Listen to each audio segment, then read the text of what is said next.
morning, everybody. This is Don Gulling, CEO of Vertex Consulting. Appreciate you making time to join us today. Glad you registered for this WatchGuard Internet Security Report. Our guest speaker today is Marc Laliberte. He's a senior security analyst from WatchGuard Technologies. Marc has worked with us many times in the past and presented content to a lot of you, so you'll probably be familiar with his update briefings. Part of this briefing is to arm us all with the intelligence of what's been changing in the threat landscape over the last 30, 60, 90 days. And I was kind of surprised by some of Marc's findings backed up by data. So with that, I'll turn it over to Marc. Marc, you have the floor. Awesome. Thanks, Don, and thank you again for having me on. To those of you that I've met before, I'm Marc Laliberte. I'm a senior security analyst at WatchGuard Technologies. And for the next half an hour, 40 minutes or so, we're going to be chatting about our latest internet security report, which is data that we've gathered from our Firebox security appliances deployed across the world to paint a picture of what the threat landscape looks like to our customer base and to you guys.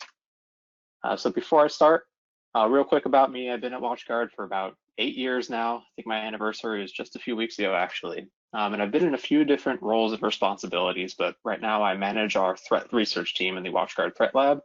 You'll note that I'll never put manager in my title, because as soon as you put that in there, you lose all of your hacking cred.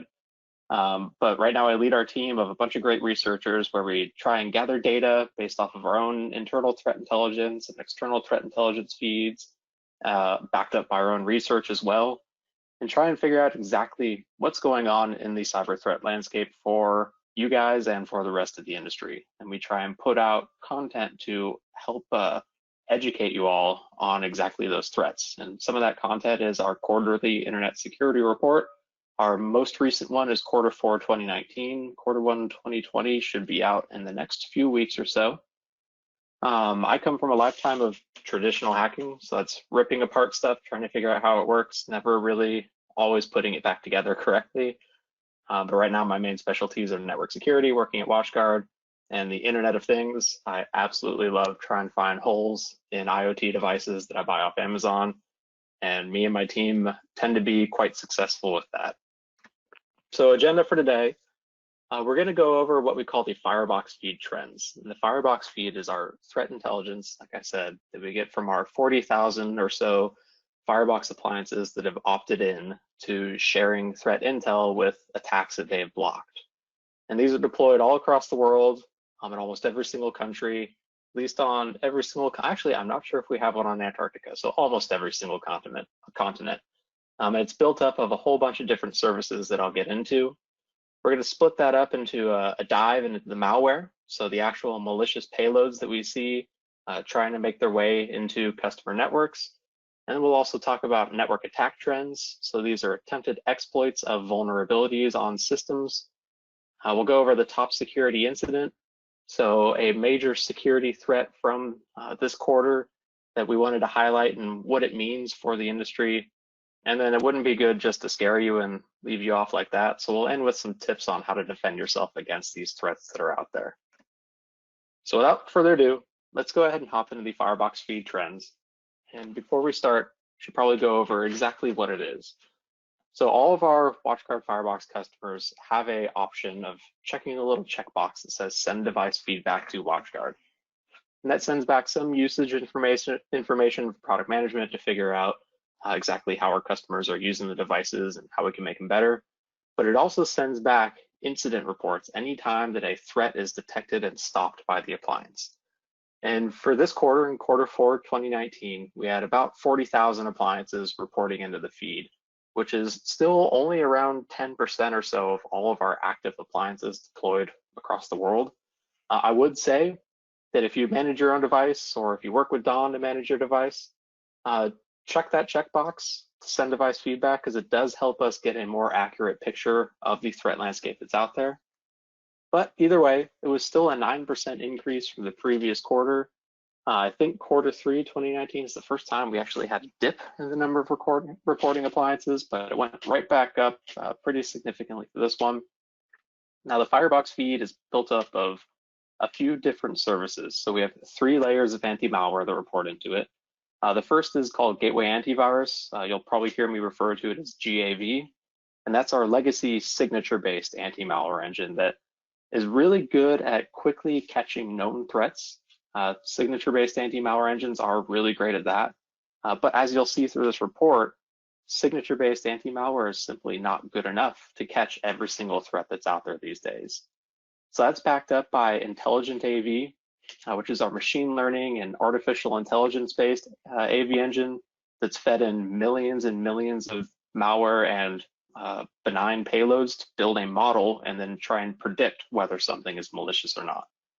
And then behind that is APT Blocker, which is our cloud sandbox-based anti-malware service, where if something gets the thumbs up from GAV and IAV and arrives at APT Blocker, it'll send the file up into the cloud and detonate it and just watch its behaviors, because all malware is malicious software, which means that it does some sort of malicious action.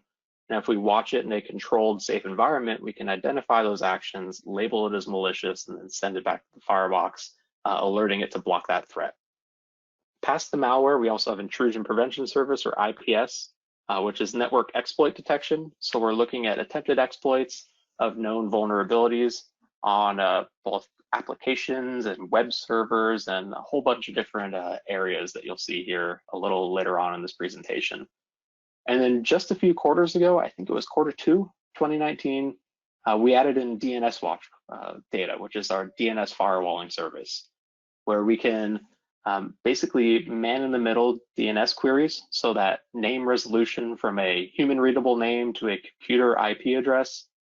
And if we detect that that resolution is going to send the connection to a known malicious domain, we can instead black hole it, send it to a safe black hole if the user is actively browsing to the website. Instead of going to whatever phishing domain or malware domain it is, they'll be redirected to a safe page that gives them a little bit of in-the-moment phishing awareness training, just so they can hopefully not click on that link sometime again in the future.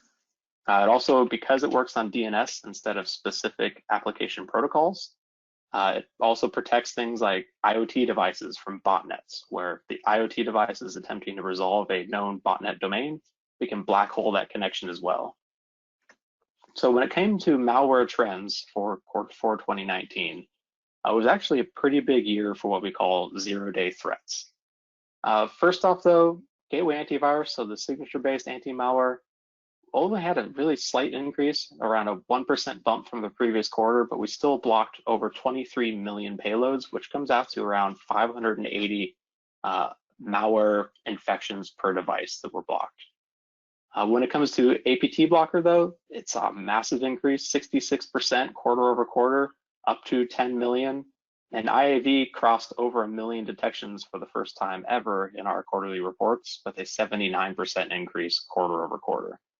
And these APT Blocker and IAV detections feed this number down here at the bottom of this page that you see that we call the zero-day malware number. And this is different than a zero-day network exploit, which is an exploit against a unpatched or unknown vulnerability. Zero-day malware is malware that does not have a signature or can get past signature-based antivirus. That means that GAV, if you were relying just on signature-based anti-malware, would be missing these threats simply because it's so easy these days for attackers to craft payloads that can get past signature-based detection. So for quarter 4 2019, that zero-day malware number was 68%, meaning over 2/3 of all malware we detected needed to be picked up by more advanced anti-malware protections.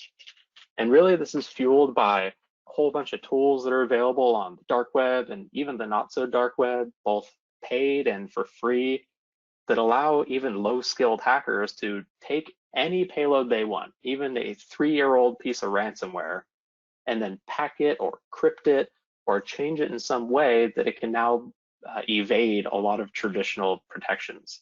And this really goes to highlight the need for a layered security defense, even in just malware. Multiple layers of anti-malware protection is critical to stop these threats from making it onto your network.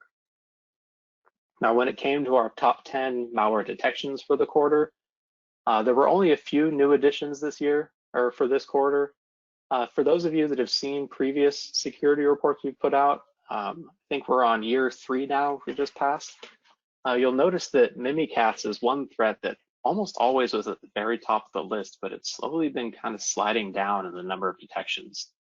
For those that aren't familiar with Mimikatz, it's a really popular tool that was originally developed by researchers, but as with most good things, because it was good at what it did, attackers took it as well. And now they can use it as a way to steal credentials and authentication information from Windows-based computers. Now, Mimikatz has been trending downward over the last few quarters, but now it's no longer alone in this top 10 list. Down there at number 9 is a signature called HackTool JQ, which matches up with or which detects a payload called Windows Credential Editor, or WCE, which is very similar in feature set to Mimikatz. So even though Mimikatz is trending down, password theft is still a pretty big threat that's out there. You'll notice Razy on there at number 6 or so. That's actually a pretty old Trojan. It's been around for almost a decade now, I believe, but we highlighted it a few reports ago when it actually added a crypto miner module to it as well, where now the attackers can gain remote access to your computer. And while they do their password thefting, key logging, all that, they'll be mining cryptocurrency in the background just for a little bit of extra money too. There's also several office-based threats in here. The big one is CVE 2017-11-88-2, which I'll talk about in just a second, because it was actually our most widespread malware attack as well for the quarter. So not only do we track the most voluminous malware, the ones that have the most detections, we also track malware that impacts the most individual networks across the world. And these percentages, they might not be super intuitive on the slide without the explanation within the report. But basically how we generate this table here is first we look at the top 5 malware payloads that impacted the most individual networks across the world. And then for each of those payloads, we drill down into countries and regions and see which percentage of networks within those countries and those overarching regions were affected by this threat. So CVE 2017-11-88-2, which I'm sure every single one of you has memorized exactly what one that is. It's actually it's specific to, or it's a memory corruption vulnerability within Microsoft Office that basically enables remote code execution if you run macros within a document that has this exploit contained in it. And it came in at number 6 overall, but it also affected a lot of individual networks. So for example, in England and New Zealand, a bit over a third of networks within those countries had detections for this threat. Another one you'll see in here towards the bottom, this exploit math type obfuscation generic. That's actually another copy of CVE 2017-11-88-2, but this one's specific to Microsoft Excel, which we actually highlight a little in depth inside the report, because from a research standpoint, it was actually kind of interesting. This specific threat typically masqueraded as a payment receipt or a Swift bank transfer, where the attacker would attach it to an email or host it on a site and send a link to it. And if you downloaded it and enabled dynamic content in it, it would then go and download either the Razy Trojan or Agent Tesla, which is a keylogger. Agent Tesla is actually a type of malware family that we call malware as a service, where you can go out there as a completely unskilled quote unquote hacker and rent out the infrastructure for this. The original malware author will create you a new binary that can get past signature-based detections. They'll stand up all the payment infrastructure, the command and control infrastructure, and then basically rent it out to you as an entrepreneur to go hack whoever the heck you want with it. Now, when it came to network attacks, we saw around 1.8 million network attacks blocked in Q4, which translates to about 47 per device. And you'll see in the bottom right here, that's trending right around where we're expecting it in the quarter. We had a really big spike back in early 2018 that we honestly haven't really been able to explain why we saw so much more volume of network attacks. But since then, it tends to hover right around 1.5 to 2 million or so threats, typically trending upwards in Q4, but this time going slightly down. For the individual threats though, if you're a frequenter of our internet security report, you'll note that we often mention that the top 10 in terms of volume doesn't tend to change a whole lot quarter over quarter, and we largely think this is because there's a lot of automated tools out there that are scanning the internet looking for vulnerable services. You'll see a lot of threats in here that are web-based, and what that means is they're targeting web-based services, so SQL databases or web apps that can interface with a SQL database. They'll try and do SQL injection or cross-site scripting attacks, which allow an attacker to run code on a website when a user visits it, as if the attacker owned the website itself. So even though it doesn't really tend to change quarter over quarter, this quarter we actually saw 2 new threats pop up in it. First up was another cross-site scripting exploit in here, and then there was a disk boss attack, which I'll go over in just a second. When it comes to the widespread attacks, though, you'll note that all of them are web-based. And like I mentioned, we think this is because there's automated tools out there that are scanning the entire IP address range of the internet, looking for these vulnerable services, and then automatically trying to exploit them. It's actually pretty easy to scale up that style of attack. Really low investment from the attackers with potential high payoff if individuals don't properly secure whatever services they're exposing to the internet. And during this whole apocalypse we're in right now, that's a pretty big issue. A lot of companies had to quickly enable their employees to work from home. And unfortunately, oftentimes quickly doing something doesn't really translate to securely doing something, which means it left a lot of services that were exposed to the internet where attackers might have more free reign to go after them and try and brute force access or exploit a now exposed vulnerability. In this quarter, though, you'll see this web cross-site scripting -9 signature in there. We actually have a whole bunch of different signatures to catch different cross-site scripting attacks. And this is the first time that this one showed up in our top 10 list or in our most widespread list.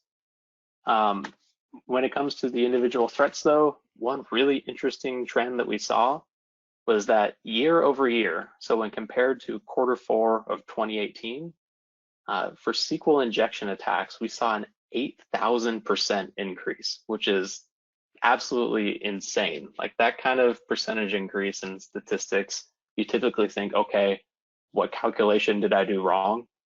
But in this case, it seems to be a new automated tool that we haven't been able to identify yet that has spun up sometime in the last quarter or over the course of the last year that is focusing strictly on trying to identify forms on web apps that are vulnerable to SQL injection. If you're not familiar with this type of threat, basically most websites on the internet are backed up by some form of database. Usually it's a SQL database, which is a special structure for storing data. For example, if the website has authentication, they might have a SQL database for storing login credentials. If it's a e-commerce site, they might have a SQL database for storing listings for items. And if you don't properly secure input forms, so where a user can enter in their username or where a user can type in how much of an item they want to purchase, and you don't properly sanitize them, it might enable a malicious user to basically inject a SQL command into that form and then interact with the database directly in whatever way they want. The fallout for this usually is dumping the user database, so they might be able to read the entirety of the user database, including usernames, emails, hashed passwords, and then display that back to themselves. If it's like a banking site or something to do with money, they might be able to modify the amount of funds that the site thinks they have in their account, or modify the cost on an item, for example. Or if they're strictly in it just to cause havoc, they might even be able to delete the entire database itself. Johnny Drop Tables is a pretty common name for hackers on forums and stuff because it comes from entering the name Johnny as a name in a forum and then entering the SQL command drop table, which basically deletes the entirety of the table. You'll also see cross-site scripting continued over the quarter, though. Before I digress more on SQL injection attacks, cross-site scripting is another type of attack that results from poor sanitization on input on websites, meaning that an attacker can input usually JavaScript code or even just HTML code to load something that they want on the site. You'll most commonly see this pop up say, comment forms or chat messages or something where a user can enter in a message and it's displayed to other people. And if you don't properly sanitize that, remove HTML elements, for example, the attacker can put in their own JavaScript to steal cookies from the website. So steal the authentication session info for a user, which then allows the attacker to basically log in as that user. They might be able to inject code that loads up another web page in something called an iframe element, which is a HTML web element that lets you load a website inside another website.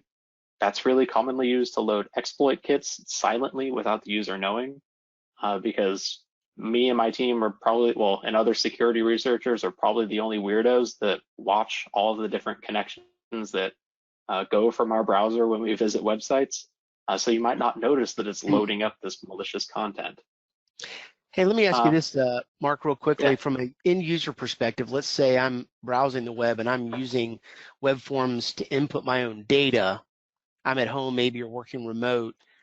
Is there anything that we can do as end users looking at these forms to determine this, or is it really just a silent attack on the server side that the user can't see? Yeah, that is a good question, Don. It is generally a silent attack on the server side that the user can't see. And to the user, your concern isn't the data that you enter, other than it might be stolen. It takes a very specially crafted input to trigger these types of exploits. Your concern is that a criminal has already exploited that form, and that somewhere on that page it is either running JavaScript in the background that you can't see, because it's not your job to go inspect all the web traffic that you go visit every time you go to a website. Your other concern is that the attacker might be able to go dump the entire database and steal whatever is backing that website. I will say there are things that you should pay attention to if you're a user and you're entering anything into a web form, especially if it's something sensitive, like on an e-commerce site or a banking site or a health site, for example, with a lot of us doing healthcare at home now. Make sure that the website's encrypted.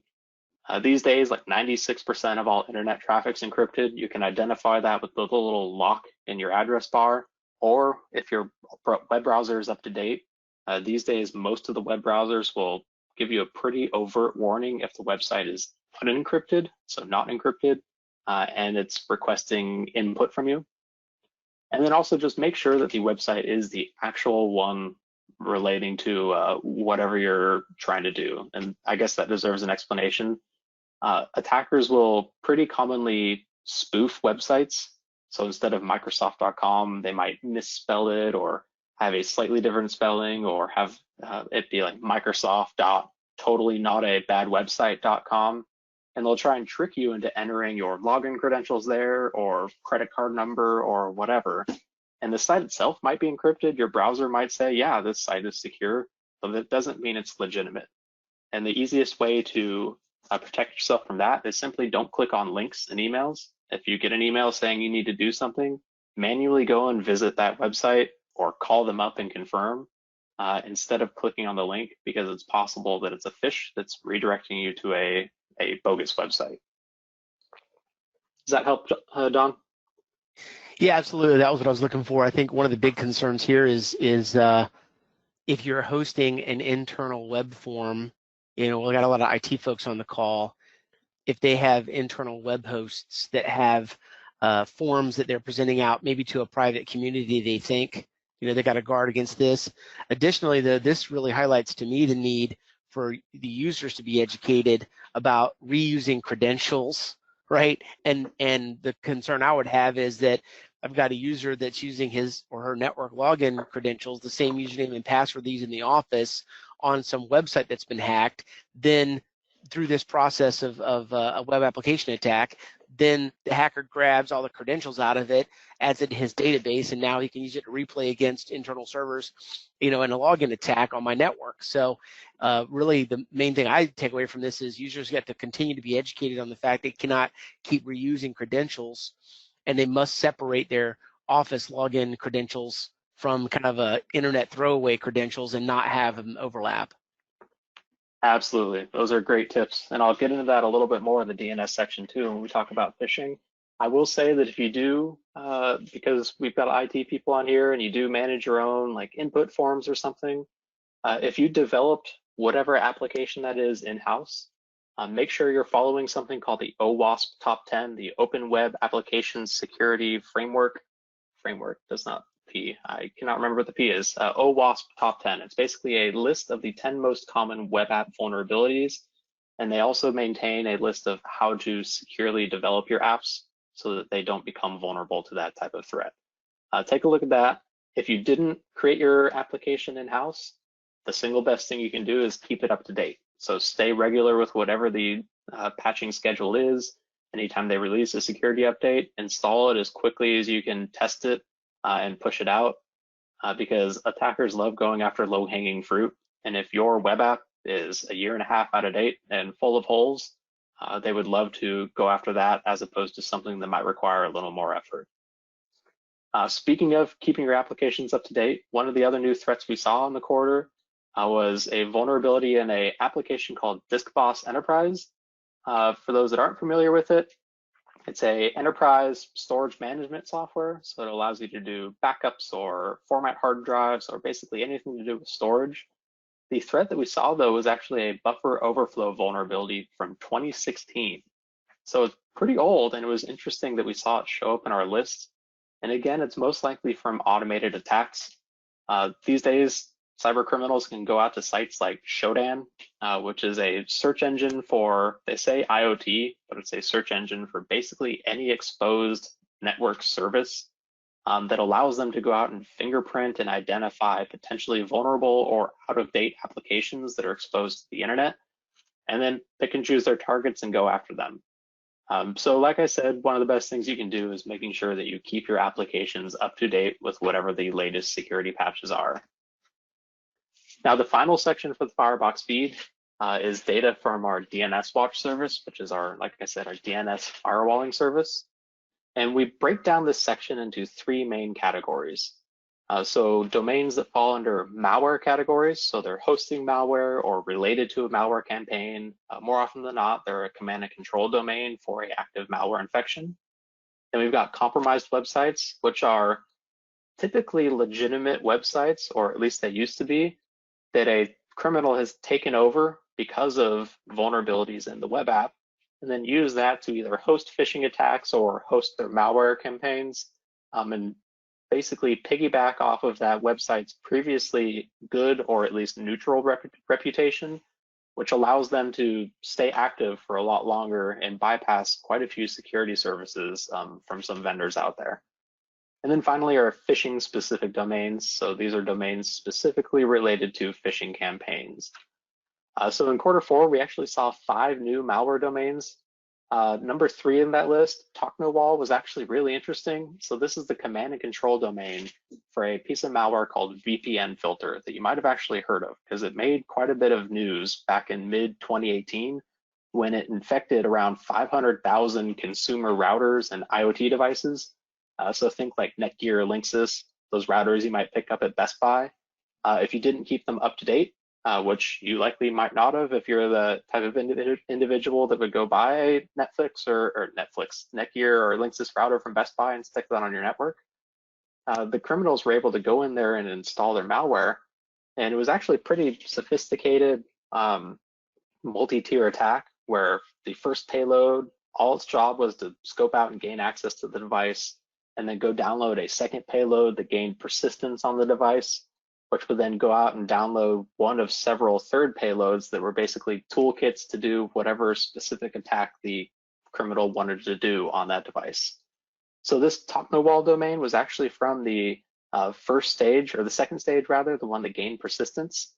And even though the rest of the network has been taken down for this malware, there were still enough active infections out there on these consumer IoT devices and routers that requests to this command and control domain still showed up as number 3 on our list. And that kind of goes to show that even after a malware campaign has been stopped, it doesn't stop all of the active infections. And if a criminal is able to devise a way to change the command and control server, for example, or regain control of their network, it could enable them to restart this botnet, basically. Next up, there were 2 domains in here that were added from third-party feeds, just known to be hosting malware. You'll see in here a couple CloudFront subdomains. So CloudFront's a legitimate web application or a legitimate cloud service for cloud storage that allows you to register your own subdomains, which then you can do basically whatever you want on them. So in this case, we saw them as a part of a malware campaign that originated from malicious PowerPoint files, where they basically contain a link to host malware out on this CloudFront subdomain. And again, this is a style of attack that preys on the reputation of the service. So in this case, CloudFront's legitimate, but these subdomains are hosting illegitimate or malicious files. And if you're not using tools that can block subdomains without blocking the entire domain, you might fall victim to this style of attack. We actually highlighted the, go ahead. I'm sorry, I was going to say that's really interesting because one of the last things we talked about in the last briefing we had with you was the idea that there was a legit Microsoft domain that was being used where people were posting executables up there. So now it's kind of migrated into these CloudFront subdomains. These guys are, I guess, changing their tactics there, huh? Exactly. And if you listen to our podcast, the 443, I think it was last month, we talked about a new phishing campaign called Persuasion, which actually uses Microsoft Sway, which is an application I had never heard of, but I guess it's like a marketing tool from Microsoft. And it uses that as kind of a middle hop in this chain of web links to try and trick users into giving up their Office credentials, where the first link is a subdomain on Microsoft Sway, so it's a legitimate Microsoft-owned domain that then contains a link that points them to another thing, which I think was hosted on Windows.net, so another Microsoft cloud hosting service, which then showed a fake Office 365 login form.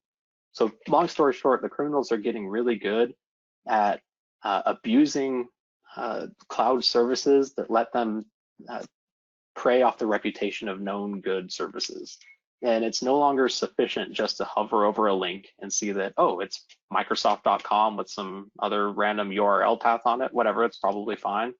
It's not sufficient anymore because even though Microsoft.com is a legitimate company and a legitimate domain, they might have enabled the ability for criminals to host stuff on that website. So you still have to be careful and treat everything with skepticism.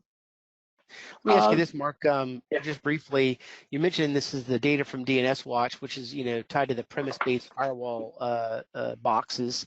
With the DNS Watch Go that just came out recently, that users can kind of take with them and work and have it remote protect them, like from their house or wherever they are computing, does DNS Watch Go have the same level of protection as DNS Watch on the box, or is it different somehow?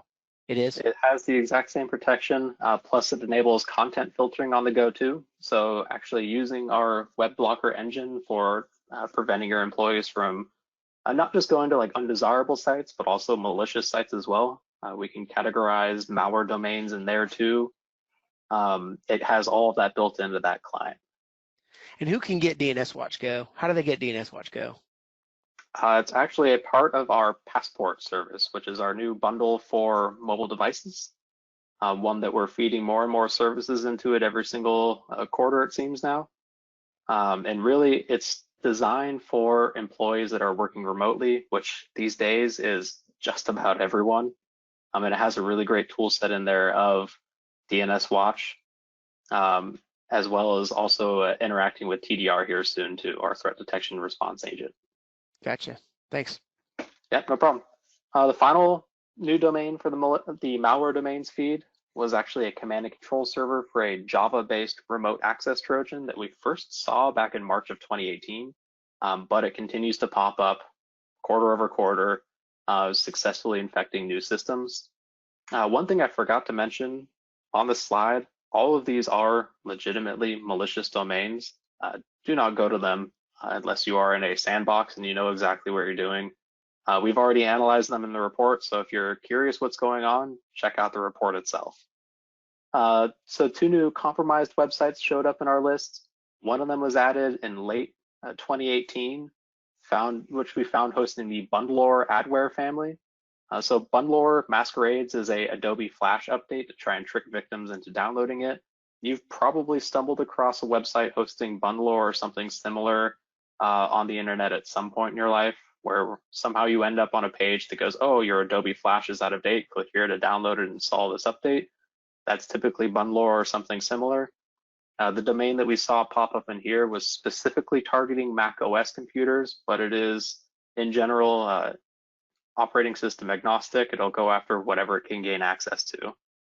And then the second one was another file sharing platform that had been taken over to host malware. We highlighted one of these back in Q2 called mixtape.mo, which was a file sharing platform where you could put up basically any type of file you wanted, but it had become completely inundated with malware because cyber criminals are basically using it as a domain to host their malicious files, which then their dropper files would go call out to and download onto a network. So mixtape.mo actually shut down in early Q3 because according to the author of the website, he simply just could not keep up with policing the data that was being uploaded to his site. And he recognized it was completely full of malware at that point. And so we've seen other domains pop up here now as well that are basically along the same lines, where even if the website might only allow you to upload an image file, for example, like a JPEG or a PNG, they typically only check the extension and not the actual MIME types in the file itself. So I can take a executable or at least some executable code, change the extension to .png, upload it to the site to host the malware now, and then I can deploy dropper files that can evade antivirus or signature-based antivirus.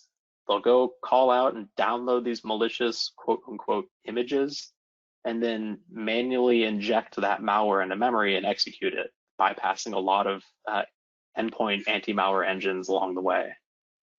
When it comes to phishing domains, we had 3 brand new phishing domains in this list. The first new one popped up in November of 2019, so halfway through the quarter, and it was associated with an Office 365 phishing campaign similar to the one that Don mentioned a bit ago.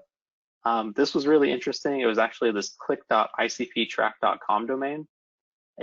Over the course of that month and a half, it generated enough traffic to show up as number 2 as our overall detections in the quarter. So the attackers are spinning up these domains quickly and then tricking a lot of people into visiting them either through links and emails or links off of other malicious or compromised websites. A second new addition also showed up in November 2019 that we saw hosting several different phishing campaigns. Most of these campaigns prompted the users to grant additional privileges in their browser and under the guise of enabling notifications. You've probably noticed every single website these days, like Facebook and all the news websites, when you visit them, they'll pop up that little window saying, hey, will you allow us to enable notifications on this site? That actually grants a fair bit of privileges that can allow malicious code to modify or display content or abuse pop-ups and redirects and basically carry out a whole bunch of malicious actions if you enable that or if you click yes on a fake pop-up notification window as well. The final new domain we had, oh, go ahead, Don. No, I was just going to mention when we were pausing there that a lot of folks have been asking me for this WatchGuard Q4 Internet Security Report. I got a couple emails on it. I went ahead and downloaded it and posted it in the handouts section. So anybody who wants to get the Q4 report to read for themselves that Mark's been referencing, it's now posted as a PDF in the handouts section of your GoToWebinar toolbar there. Thank you, Don. And when the next one comes out here in a few weeks, you'll be able to get it on watchguard.com/security report. Pretty easy to remember where they're hosted. So the final new domain was a cloud storage service that's actually similar to Google Drive and Dropbox. It's this app.nihowcloud.com. But we actually added the entire domain to our feed in November of 2019 after finding that similar to some of those file hosting platforms, it was just completely inundated with phishing attacks. It was hosting a huge number of OneDrive phishing campaigns where an attacker would send you a link saying, I've got a document I want to share with you. Click here to sign in and view it. And then it would look like a legitimate Office 365 or Outlook sign-in form or OneDrive sign-in form. And they would use that to harvest your credentials, like Don mentioned earlier. And In this case, it's typically, the users will typically enter their enterprise credentials. So it doesn't even matter if it's like their personal account that they're entering and the attacker's hoping that they share those credentials with something more important. In this case, they're often handing over their actual enterprise credentials, what they use to log into your business apps, just right over to the bad guys. And this really highlights a need for multi-factor authentication because it used to be kind of difficult to steal someone's username and password. You would have to go like hack a website and breach their database through a SQL injection attack, or maybe an insecure storage, or even sometime more recently, insecure cloud storage. But these days, attackers are really good at just crafting a phishing message, hosting it on a subdomain of Microsoft.com or Windows.net, and then tricking victims into willingly giving up their username and password. And if they're able to do that and you're not using multi-factor authentication, they now have the keys to walk right in through the front door, often bypassing a lot of your security protections. Because we design all of our tools to keep the bad guys out, let the good guys in, and we differentiate them with a username and a password. Like I'm sure a lot of you, or the majority of you, are now using VPNs to connect back into your office networks to conduct your work. And if you're not using multi-factor authentication to secure those, and an attacker is able to phish the credentials out from under you, they can now log right into your network as well, often completely bypassing your perimeter protections. So what are some tips when it comes to the Firebox feed and some of the threats we just talked about? First off, it should be obvious now that you really need a layered security defense. That means multiple layers of anti-malware. As we saw, 68% of malware can get past signature-based antivirus, but then also other technologies to back it up too. So endpoint protections, intrusion prevention to block exploits that might be trying to gain code execution on a system and then download malware. You also want multi-factor authentication and user training in there as well, so that you have multiple different stops where you might be able to prevent a cyber attack. Also watch out for fake software updates. Like I mentioned, keeping your systems and applications up to date is one of the single best things you can do to protect yourself from a lot of these attacks. But be wary of fake updates that are out there. If you ever go to a website and it says that your something antivirus whatever is out of date, it's probably bogus. And if you want to go check, go to the actual manufacturer or vendor's website and download it from there directly. Don't just download it if it pops up on a website. I'm sure I don't have to tell a lot of you guys not to do that. And also use multi-factor authentication, because it's easier than ever for cyber criminals to phish legitimate user credentials from our users. And if you don't have MFA backing that up, they can log in and gain access to your systems right away. So we'll go over a few more tips at the end, but I also want to talk about our top security incident here, just briefly, because we go rather in depth in the article itself. So for Q4 2019, we actually went and analyzed the Macys MageCart breach. And if you're not familiar with it, in around mid-October, Macys IT team identified suspicious connections that were originating from their checkout form and their wallet form within user accounts on their website. And they actually found that on October 7th, some attacker or attackers had injected a type of malware called MageCart into the checkout page and the wallet management page within their website. If you're not familiar with MageCart, its name originates from the fact that it used to originally target websites that were using the Adobe Magento e-commerce platform.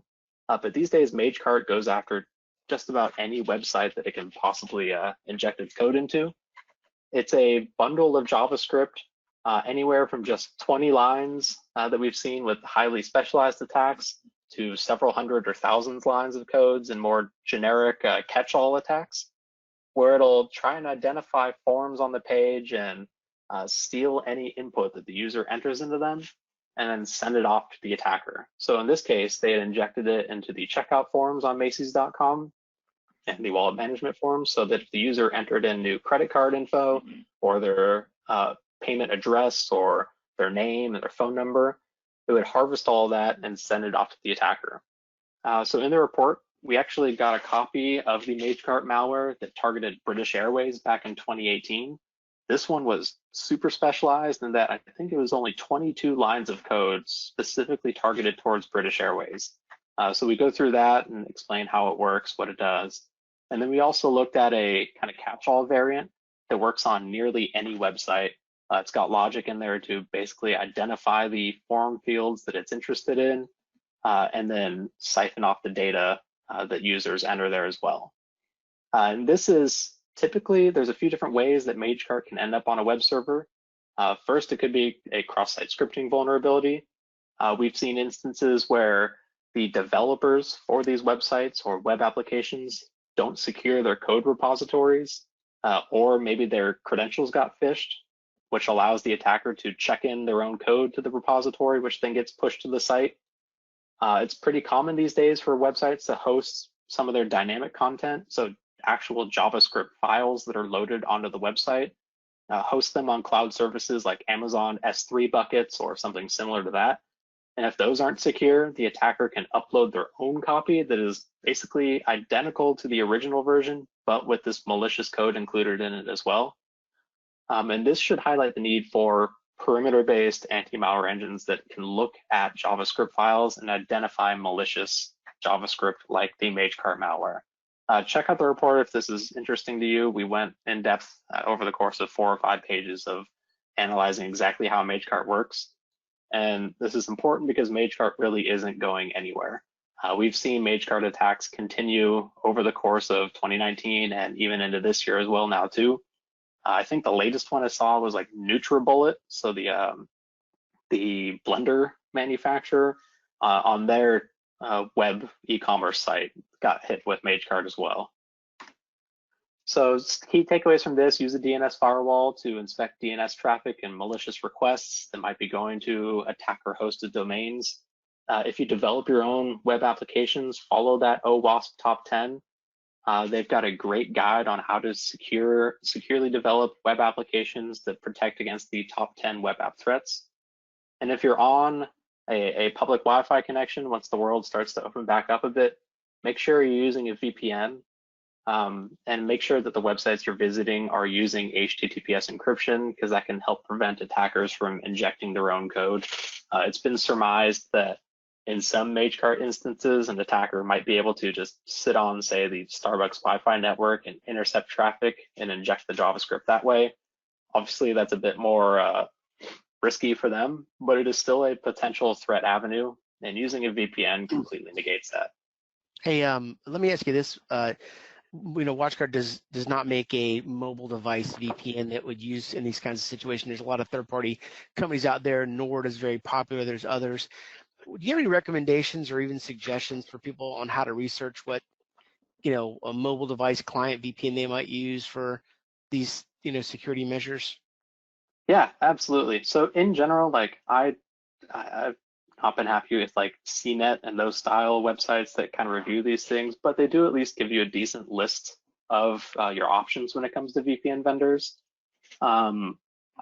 Usually just Googling reviews and clicking the least shady site like CNET is a great way to get an idea, or asking a security professional. Personally, I know a lot of people that use NordVPN. I know they had a breach at one point, but I was actually pretty happy with their response, and that I would trust and use them too if I wasn't already signed up with private internet access. And I know there's a few others out there as well that are pretty commonly used across the industry. Basically, you want to go after whatever one is going to be most economical for you. You don't want to pay an arm and a leg. And make sure that they have good throughput and latency, meaning that they have servers in your region that you can connect to, and you're not having to connect to, say, New York City from Seattle. Great tip, thanks. No problem. So we're a bit short on time, so wrapping it up, just overall when it comes to the cyber threat landscape, you really want to make sure you have a defense in depth. There is no silver bullet in security, meaning there's no single service that you can turn on that will keep you safe from every single threat that's out there. The more layers of security you have, the better chance you have of catching these threats that can get through maybe one of these types of services. Let's say that the attack is using or exploiting a 0-day vulnerability, meaning an unpatched vulnerability in your system. Something like intrusion prevention might not be able to block that type of threat. So now you need to rely on other services like your anti-malware to catch whatever payload it's downloading, or botnet detection to detect and block the command and control feed, or DNS Watch, or even Web Blocker to try and stop that command and control as well. That way, if the infection gets through, you still have ways of stopping it from carrying out whatever its malicious action is. So that's it. I think we hopefully left a bit of time for questions, but if we do run out, we're not able to get to everything. I will say my inbox is always open for security questions. I love chatting with people and helping them out. You can also find me on Twitter and hit me out that way, or do whatever LinkedIn does. And then I have to do a self-plug for our podcast, the 443. Every Monday, we try and take whatever the latest security news is and break it down and make it really easy to understand for non-security professionals and even non-IT professionals. So check it out. And Don, I'll hand it back to you. Thank you, Mark. I appreciate that. I've had quite a few of you pinging us on the question panel and also via chat. I've been monitoring those as closely as possible. I did want to highlight and want to thank Sean for pointing out that the URL to download the security report is watchguard.com resource center security dash report. It's a little bit longer, but I posted it in the handout section, and you can also always find it on the 443 where Mark just mentioned. I would definitely recommend going to the 443 and looking at those podcasts. They put a lot of work into those. They're not sales pitches. They're very in-depth. They kind of tend, I think, a little bit more on the technical side for folks that are into this as a profession. We've been getting a lot of comments, first of all, thanking us for the webinar. A lot of folks saying they love the detailed information. We had a few people early on that had some audio issues. Hopefully it was just on your side and it was okay for me and everybody else. But I guess a key takeaway, lastly, is that this is this constantly evolving landscape we're in now. I really was interested to hear about how these phishing attacks are morphing. Now, personally, what I've seen, just myself, not represented via data, is this voicemail attack. I don't know if you heard about this one, Mark, where I'm getting these phishing attack emails that look like they're legit voicemails. And they say, and it's got my name in there, the whole bit, and I have an unheard voicemail. So that's been interesting to me. I don't know when that all started, but it may be a month or so ago. Another one I've noticed, just like you mentioned, is this OneDrive. I've seen a lot of phishing around OneDrive generally. It's just highlighting the fact that Office 365 is so prevalent in the industry, it's just going to get attacked. It's not Microsoft's fault that it's a popular solution for collaboration in teams. It's just that hackers see that and they go after these honeypots. So the one thing I would say as a key takeaway for me is if you're using Office 365, you've got to secure it better. And we've got some blog articles on the vertex.com website. Go to our blog. I've posted there, tips on 365 security.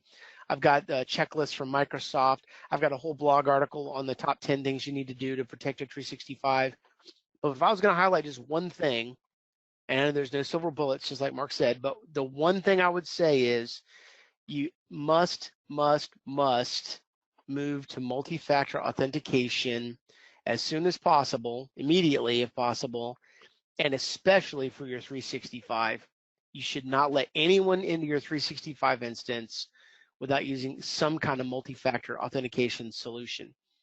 Not necessarily a plug for WatchGuard here, but that's what I use. I use AuthPoint from WatchGuard.